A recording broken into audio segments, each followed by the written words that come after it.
Et donc on a eu l'idée d'inviter 12 artistes contemporains et contemporaines à créer autour de cette thématique du goût et d'exposer leurs créations en dialogue avec des œuvres de la collection communale de la ville d'Aigle.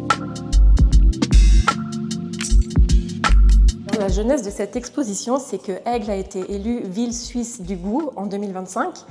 Et donc l'espace Grafenried a été invité à proposer une exposition sur cette thématique-là, qui d'ailleurs fonctionne bien parce qu'elle est très rassembleuse, fédératrice. On a un peu de tout, on a différentes approches. Et ce qui fait la richesse de cette expo aussi, c'est qu'on a beaucoup de médiums différents. Certains médiums artistiques qu'on n'a pas l'habitude de voir, comme une installation olfactive par exemple. Mais en termes de médiums, ça va vraiment de la peinture au dessin, à la photo, à la vidéo, à la performance. On a aussi de la lithographie, de la sérigraphie, des gravures, beaucoup de choses différentes. Pour faire un mauvais jeu de mots, pour tous les goûts et toutes les couleurs.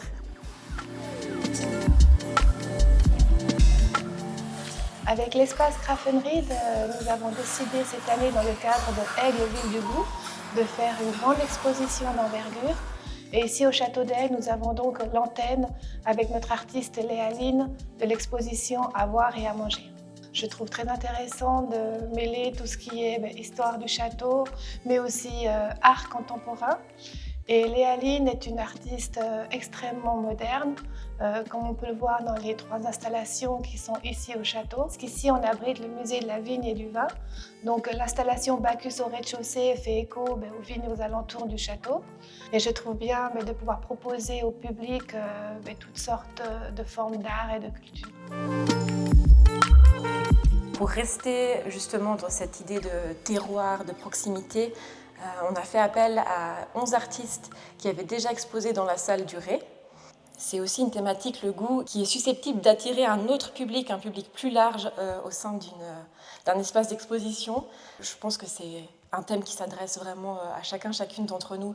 C'est un thème universel, c'est vrai que le goût, ça évoque tout de suite plein de choses, c'est sensoriel. On a certaines qui ont pris le contre-pied, qui ont plutôt abordé ce thème sous l'angle du dégoût.